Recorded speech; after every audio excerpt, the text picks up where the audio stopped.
Avoiding the Abyss. Why the Russia-Ukraine war must end. Now. Prologue. The bridge that isn't there. The two women arrive at opposite banks of the shattered bridge within minutes of each other. One pushing a pram whose wheels no longer turn, the other carrying a pair of toddler-sized winter boots tied together with fraying pink laces. They do not speak.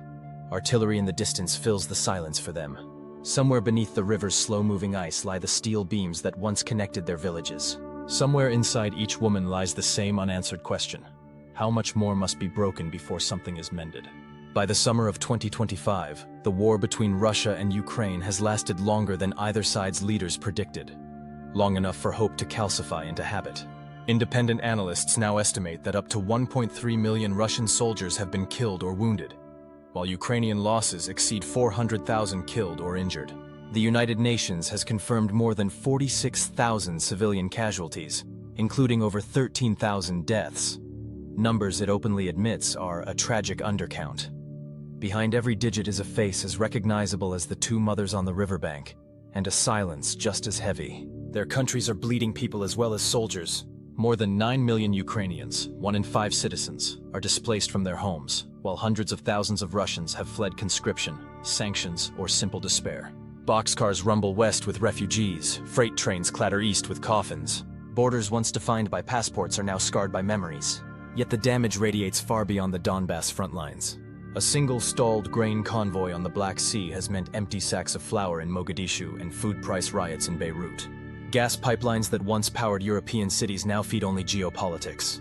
And in the shadow of the Zaporizhzhia nuclear plant, where exhausted engineers pray the wrong missile never finds the right switch, the planet itself holds its breath. What began as an argument over land has become a collision with humanity's oldest truth. No soil is worth more than the life that grows from it. Still, the artillery rolls on, because maps are bold, because pride is loud, because admitting failure feels like losing even when everyone is already losing. This book is written in the narrow space between that truth and the next bombardment. It is not a chronicle of troop movements or diplomatic memos. Those are already obsolete by the time ink dries. It is a ledger of costs that cannot be recouped. Children who jump at thunder because it sounds like shellfire. Forests that burn twice, once in flames and once in memory. Elders who die whispering the names of cities their grandchildren will never see intact. The two mothers linger at the river's edge until evening frost tattoos the mud around their shoes. One finally sets the pink boots on a chunk of driftwood and nudges it toward the mid-current. The other lays a hand atop the crippled pram as if blessing a coffin. They nod, an accidental prayer across broken concrete, and turn away, carrying nothing but each other's grief. If there is still a bridge to build, it must be forged not of steel, but of decisions made before the abyss, not after the fall. The chapters that follow are blueprints for that bridge. 10 unflinching reasons the war must end now, not when the last missile is spent. Reasons rooted in humanity, history, security, and the fragile promise of every child whose name is not yet a statistic. Because wars can be restarted, coalitions rebuilt, even cities resurrected. Lives cannot. Part 1. Human lives are irreplaceable. The names behind the numbers. Chapter 1. The names behind the numbers. The missile landed at 2:17 a.m. It struck a residential building in Dnipro, piercing through concrete like a needle through cloth, slicing into bedrooms, kitchens, and sleeping bodies. In apartment 4B, a girl named Yelena was dreaming about her school's end-of-term dance. She was 12. Her mother, Victoria, had just set the kettle on the stove downstairs and was folding laundry when the light exploded. There were no alarms, no time to run. Just a sudden collapse of sound and light, and then the quiet. The kind that smells like dust and blood. Yelena's body was recovered the next afternoon. She was still holding her favorite scarf.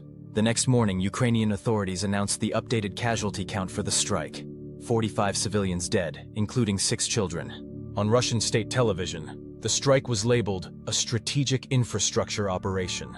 The missile had been misguided, the loss unfortunate.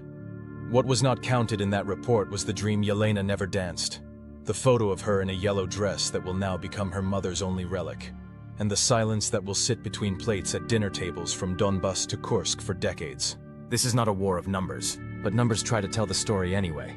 As of mid-2025, over 500,000 people, soldiers and civilians, have been killed or wounded in the Russia-Ukraine war.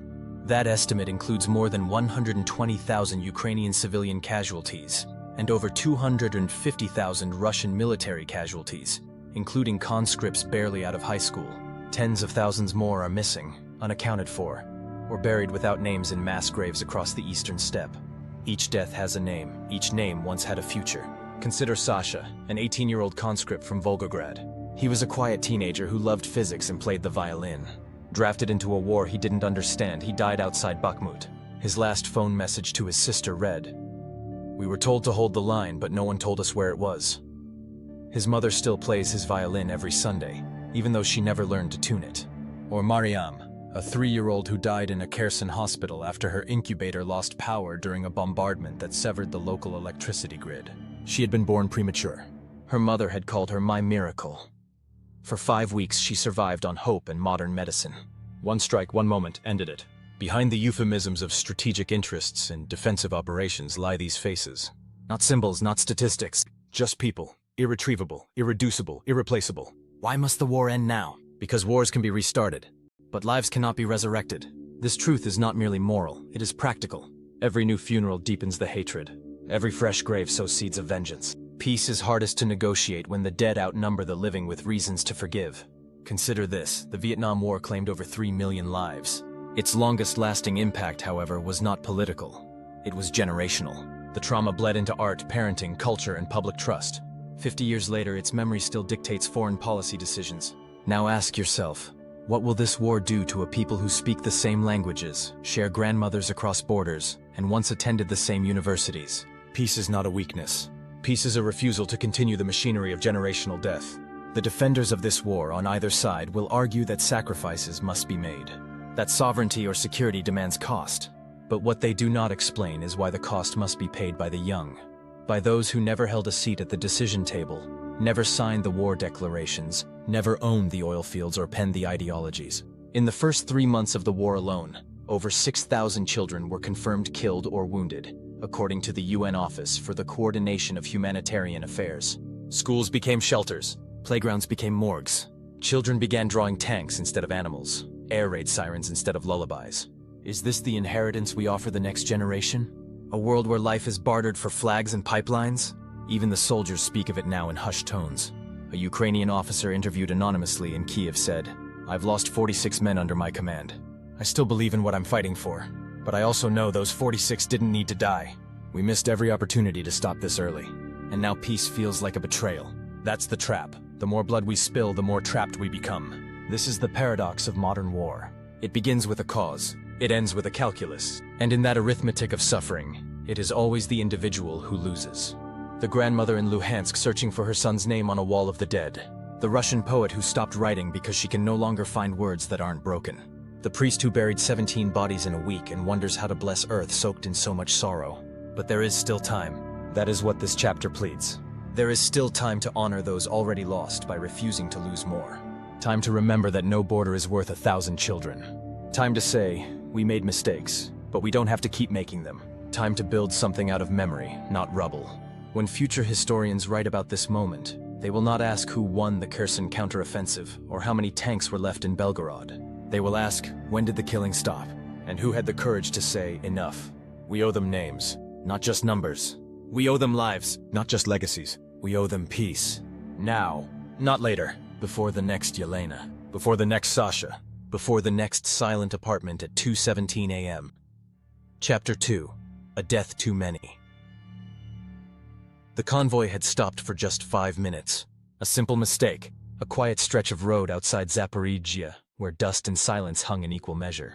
The family inside the white van, father, mother, 2 children, and a grandmother, had been fleeing the front for days, avoiding main roads, trusting only word-of-mouth updates from other fleeing civilians. The children were asleep, curled beneath wool blankets. The mother was unwrapping a boiled egg. The father was tightening the straps on the roof rack. The explosion was not massive. A single drone strike. A fragment of war, one of thousands launched each day. But it was precise and final. They were gone before they knew what happened. Their names would not make international headlines. There would be no state funeral, no investigative documentary. Just another update in a local telegram group. Family of 5 confirmed dead in strike near Orikhiv. Travelers avoid the T-0815 route. At what point does a death become too many? The military lexicon does not ask this question. It calculates impact in terms of force ratios, objectives, and thresholds. Human lives are placed in spreadsheets, measured against territorial gains, or logged as collateral. And yet, no war in history has ever achieved true peace by outnumbering the dead on the opposing side. War always claims that this death is necessary, that the next one will buy time, ground, leverage. But what it rarely confesses is how easy it is to cross the invisible line from sacrifice to slaughter. In this war, that line was crossed long ago. Consider the city of Mariupol. Once a thriving industrial hub with over 400,000 residents, it is now a synonym for siege. Between February and May 2022, more than 22,000 civilians are estimated to have died in the city, most of them buried beneath collapsed buildings or dumped into hastily dug trenches in parks and courtyards. An entire city reduced to whispers. A single drone flyover reveals entire blocks erased, as if erased not just from maps but memory. The Red Cross called it a hellscape. The survivors, many now blind or limbless, call it home. The question remains, how many needed to die before the bombardment was no longer just a tactic but a tragedy? Even military personnel, those trained to withstand both order and horror, are beginning to speak in exhausted tones. In a leaked internal report from the Russian 155th Naval Infantry Brigade, officers noted catastrophic losses in the failed assaults near Vuhledar. We are being thrown into battle like meat. No air support, no intelligence, no plan. We are not men. We are targets. In Ukraine, conscripted defenders speak of the same dread, even in defense of homeland. My friends are dying faster than I can learn the names of their replacements, one soldier in Mykolaiv shared anonymously. The trenches swallow hope before they swallow bodies. This is not discipline. This is despair dressed in uniform. The war's advocates will say war is inherently brutal, that death is its language, that civilian suffering, while tragic, is an unavoidable part of resisting aggression or defending sovereignty. But when 100 civilians die, and the world shrugs, when 1,000 children die, and the narrative pivots to drone counts, when even soldiers begin to believe their deaths mean nothing to those who send them, then a war stops being a conflict and becomes a consumption. It eats everything. And still the question remains, when does one death become too many? Maybe it was the boy whose body was found beneath the playground swing in Irpin, still holding a stuffed animal. Maybe it was the elderly woman in Belgorod, crushed in her apartment as returning fire struck residential blocks near the border. Maybe it was the young couple who had planned to marry in Kharkiv that spring, only to be buried in the same coffin after a cruise missile collapsed their apartment building on the eve of their wedding. Maybe the line was crossed long before any of them died, and we simply chose not to look. There is a dangerous illusion in modern warfare, that technology has made death cleaner, more precise, more manageable. That with enough satellite feeds, AI targeting, and surgical strikes, war can become something less than barbaric. But the truth remains unchanged since the time of swords and siege towers. A single death ripples outward in concentric circles of suffering, touching mothers, siblings, lovers, friends, communities, and even those who pulled the trigger, but wake in the night unable to forget the sound. And yet, the machinery continues. As of this writing, Russia's military spending has reached $120 billion annually, nearly 40% of its national budget. Ukraine, with aid from Western allies, is spending over $60 billion a year, despite its economy shrinking by over 30% since the invasion began. What might those billions have bought instead? Hospitals, roads, scholarships, housing, hope. What might have been built if the world had chosen peace before escalation? These are not rhetorical questions, they are indictments. Because each day of delay writes another obituary. Each delay deepens the trench between justice and revenge, between memory and myth. In 1943, a Polish officer named Jan Karski, after witnessing Nazi atrocities, told the West, "I am not here to shock you. I am here to ask, how many deaths will it take before we admit we knew what was happening?" Karski's voice was drowned in diplomacy. Today, the voices echo again, from train stations in Lviv to maternity wards in Belgorod. They do not cry out for retribution. They cry for reprieve. They cry for someone to care before the next bomb falls. Let us not wait for an even bigger tragedy to finally call it a tragedy. Let us not grow comfortable with the phrase, "only 5 dead." Let us not say strategic loss when what we mean is a teenager never returning home. Let us not become fluent in euphemism while the ground drinks more blood. Because in war, the truth often arrives too late. It arrives with the letter no parent wants to open. It arrives in ashes mistaken for snow. It arrives in a suitcase found beside a cratered road, still zipped, filled with wedding clothes that were never worn. When does one death become one too many?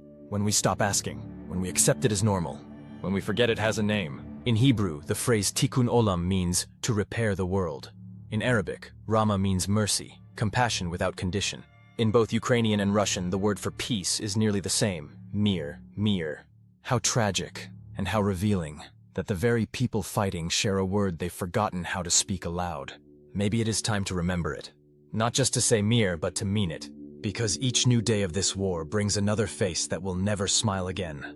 Another voice that will never speak again. Another heartbeat that will never comfort or challenge or dream again. And that, just one, is already too many. Let the silence of those we've lost be louder than the weapons that took them. Let this be the moment where we say no more. Not one more. Not in the name of strategy. Not in the name of pride. Not in the name of victory. Because the only true victory left is stopping before the abyss. Chapter 3. The Unfillable Chair. What happens to the families that remain? There is a chair in the corner of the Petrova family's kitchen in Mykolaiv. It is small, wooden, with a woven seat beginning to unravel at the edge. It used to belong to Andriy, the eldest son, who never missed breakfast. Even in winter, he would rise early, brew coffee for his mother, and sit there sketching comic book characters on a notepad as he waited for the rest of the family to stir awake. The chair has not been touched since June 14, 2022, the day his unit was ambushed near Seversk. The family keeps it there still, out of habit or maybe reverence. The coffee cup he last used sits untouched on the windowsill, its ceramic rim cracked by the vibration of a nearby blast that shook the house days after the funeral. His sister Anya has learned not to cry in front of their mother, but at night she often sneaks into the kitchen and sits in his chair. She says it helps her breathe. The battlefield claims bodies, but war claims homes. 1 soldier dies, 3 people stop sleeping, 5 develop anxiety, a dozen orbit his memory like planets around an extinguished star. And all of them, mothers, brothers, wives, children, live not with the explosion, but with the echo. Ukraine's Ministry of Reintegration reports that over 200,000 families have lost at least one member to combat or shelling since 2022. In Russia, casualty figures are tightly controlled, but independent estimates from organizations like Conflict Intelligence Team and Media Zona suggest that more than 300,000 families have experienced a direct loss: sons, fathers, husbands, and increasingly daughters. What happens to these families? The answers are quieter than air raids, but no less devastating. In Luhansk, a widow named Olga says she hasn't cooked borscht since her husband died. He used to complain about the garlic. Now the kitchen is too big, too empty, she explains. Her pension doesn't cover her heating bill. She wraps herself in 3 coats and rereads the last birthday card he gave her. The ink has faded. The pain has not. In Kursk, a father named Pavel has been waiting 2 years for his son's remains to be returned. Officially, he is still listed as missing in action. Pavel wrote to the military headquarters once a week for 6 months. Now he has stopped. Instead, he teaches local boys how to build radio kits, hoping to distract himself from the silence. The war has created a secondary epidemic of grief, uncertainty, and suspended lives. Psychologists refer to this as complicated mourning. In a traditional death, closure follows a known trajectory: burial, memory, healing. But war interrupts that cycle. Bodies vanish. Truths are hidden. Families are told half-stories. Your son was brave. Your daughter died for the cause. But causes can't tuck you in at night. Causes don't hold your hand when the shelling starts again. In Mariupol, there is a woman named Larissa who visits the crater where her home once stood. Every Sunday, she brings wildflowers. Her son died there. The neighbors who survived call her the keeper of the hole. She corrects them gently. I am the mother of what remains. There is something unspeakably cruel in the way war transforms memory into a minefield. Families are caught between reverence and rage, pride and paralysis. Some wear medals and recite their loved one's bravery like scripture. Others bury their sorrow under silence, afraid that mourning might seem unpatriotic. In Russia, state media often glorifies the dead, portraying them as heroes, martyrs for the motherland. Yet hundreds of thousands of Russian women have joined private Telegram groups and online forums where they share photos, stories, and the ache of not knowing. One group, translated as Widows Without War, has over 25,000 members. My husband died on a road he'd never heard of, one woman writes. He didn't want to go. He just didn't want to be jailed. Now I sleep with his jacket. I have nothing else left. In Ukraine, volunteers have created digital memorials. Thousands of photos of the fallen, often paired with recordings of their voices. Videos of them dancing at weddings, coaching football, laughing into a phone camera. These fragments are curated into remembrance walls, not because they're official, but because someone must remember them beyond the obituary. The war has also created invisible chairs, The seats at graduations where a father won't be. The hospital rooms where a mother can't arrive. The future weddings with a toast left unsaid. These chairs haunt not only the present, but the future. Every child who grows up without a parent because of this war will carry the weight into their own parenting. Trauma does not dissolve, it transfers. Sociologists studying the long-term effects of the Balkan conflicts in the 1990s found that unresolved grief fueled cycles of nationalism and mistrust decades later.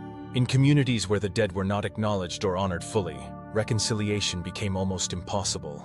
How many unfilled chairs will harden into altars of bitterness if this war continues? And yet still, new chairs are being emptied every day. The war grinds forward with mechanized indifference. Each side speaks of determination, resilience, and sacrifice.